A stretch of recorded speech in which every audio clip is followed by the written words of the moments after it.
Hi everyone, welcome to our channel consumer చెలు. ఈరోజు మన వీడియోలో సేమియా పులిహోర చూపిస్తున్నానండి. చాలా రుచిగా ఉంటుంది, చాలా సింపుల్గా చేసుకోవచ్చు. అది కూడా చింతపండు పులుసుతో చూపిస్తున్నాను. చాలా బాగుంటుంది. పండగలప్పుడు దేవునికి నైవేద్యంగా పెట్టడానికి బాగుంటుంది, లేదా బ్రేక్ఫాస్ట్లా చేసుకోవచ్చు. ఎప్పుడైనా స్పెషల్గా ఏదైనా తక్కువ టైంలో చేయాలి అనుకున్నప్పుడు కూడా ఇది ట్రై చేయొచ్చు.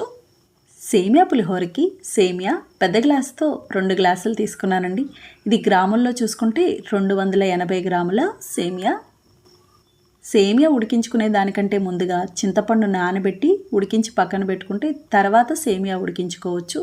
ఎందుకంటే సేమియా ఉడకడానికి పెద్ద టైం పట్టదు.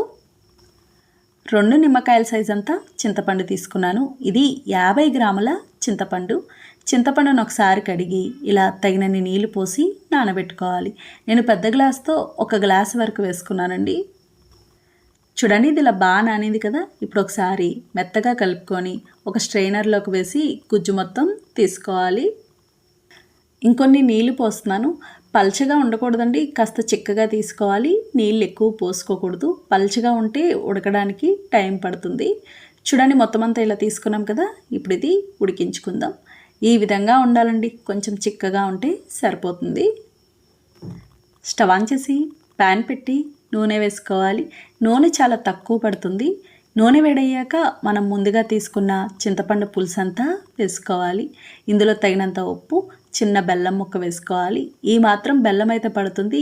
బెల్లం వేయడం వల్ల పులుపు తగ్గి మంచి రుచి వస్తుంది, లేదంటే చాలా పుల్లగా ఉంటుంది. ఉప్పు తక్కువైతే తర్వాత చూసైనా కలుపుకోవచ్చు. ఇలా బాగా కలిపి మీడియం ఫ్లేమ్లో దగ్గర పడే వరకు ఉడికించుకోవాలి. చూడండి, ఇది ఇలా బాగా ఉడికింది కదా. ఈ విధంగా రావాలి. ఇలా వస్తే సరిపోతుంది. ఇప్పుడు స్టవ్ ఆఫ్ చేసుకోవాలి. ఇప్పుడు సేమియా ఉడికించుకుందాం. సేమియా ఉడికించుకోవడానికి ఎసరు పెట్టుకోవాలి. నీళ్ళ కొలత ఏముండదండి, మనం వార్చుకుంటాం కాబట్టి ఎక్కువ నీళ్ళే పెట్టుకోవాలి. ఇందులో 4 స్పూన్ల నూనె వేసుకోవాలి. నూనె వేసుకోవడం వల్ల సేమియా అంటుకోకుండా, ముద్దవకుండా పొడిగా బాగా వస్తుంది. నీళ్ళు మరగాలి. చూడండి, నీళ్ళు ఇలా మరిగినాయి కదా. హై ఫ్లేమ్లోనే ఉంచుకోవాలి, మంట తగ్గించకూడదు. ఇలా హై ఫ్లేమ్లో పెట్టి సేమియా వేసి ఉడికించుకోవాలి. 5 నిమిషాలు టైం కూడా పట్టదండి, చాలా త్వరగా ఉడికిపోతుంది. ఇది ఎక్కువసేపు ఉడికించారనుకోండి ముద్దగా అయిపోతుంది, పొడిగా రాదు. సేమియా వేసి ఇలా బాగా కలుపుకున్నాం కదండి. ఇప్పుడు ఉడకడం మొదలవుతుంది. ఇలా ఒక్క ఉడుకు రావాలంటే ఇంకెక్కువసేపు పట్టదు. ఇలా ఉడకగానే స్టవ్ ఆఫ్ చేసుకోవచ్చు. పట్టుకొని చూస్తే ఈ విధంగా ఉంటుంది. ఒక 80% మాత్రమే ఉడకాలి. పూర్తిగా బాగా మెత్తగా అయ్యే వరకు ఉడికించకూడదు. మనం వార్చే లోపలే మిగతాది కూడా మగ్గిపోతుంది. ఇలా ఒక చిల్లులు గిన్నెలోకి వార్చుకొని మామూలు నీళ్ళు పోసుకోవాలి. కొంచెం చన్నీళ్ళు పోసుకుంటే మీకు అంటుకోకుండా పొడిగా వస్తుంది. నీళ్ళు పోసుకున్నాక 1-2 నిమిషాల పాటు అలా ఉంచేసేయాలి, కాస్త నీళ్ళు వాడే వరకు. నీళ్ళు వాడిన తర్వాత బేసిన్లోకి తీసుకోవాలి. చూడండి ఎంత చక్కగా పొడిగా వచ్చిందో.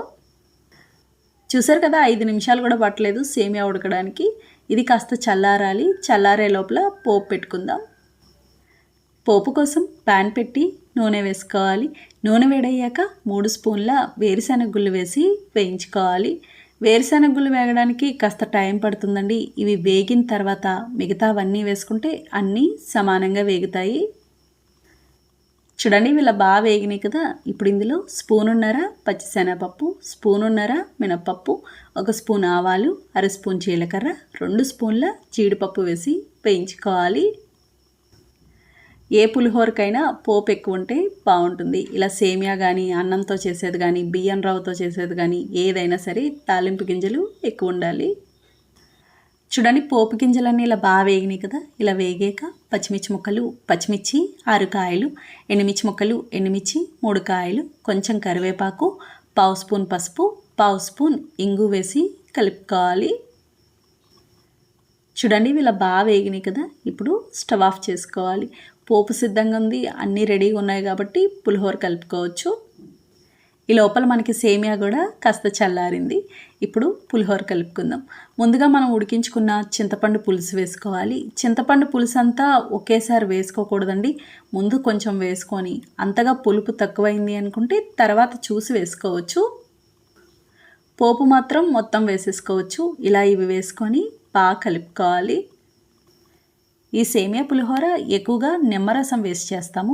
ఆ వీడియో కూడా మన ఛానల్లో ఉంది. కానీ చింతపండు పులుసుతో చేసింది కూడా చాలా చాలా బాగుంటుంది. ఒక్కసారి ట్రై చేసి చూడండి. ఎప్పుడైనా పులిహోర కోసం పులుసు ఉడకబెడతారు చూడండి, మిగిలింది ఫ్రిడ్జ్లో పెట్టుకుంటాం. ఇంకొకసారి చేయాలి అనుకున్నప్పుడు సేమియాతో చేసి చూడండి ఎంత బాగుంటుందో. చూడండి ఇలా బాగా కలుపుకున్నాం కదా. ఇంతేనండి, చింతపండుతో చేసే సేమియా పులిహోర తయారైంది. చాలా చాలా బాగుంటుంది. పులుసు మిగిలితే ఫ్రిడ్జ్లో పెట్టుకోవచ్చు. చూసారు కదా ఫ్రెండ్స్, చాలా సులభంగా తయారు చేసుకున్నాం. నచ్చిందండి వీడియో మీకు? నచ్చితే లైక్ చేయండి, షేర్ చేయండి, కమెంట్ చేయండి. Thank you for watching.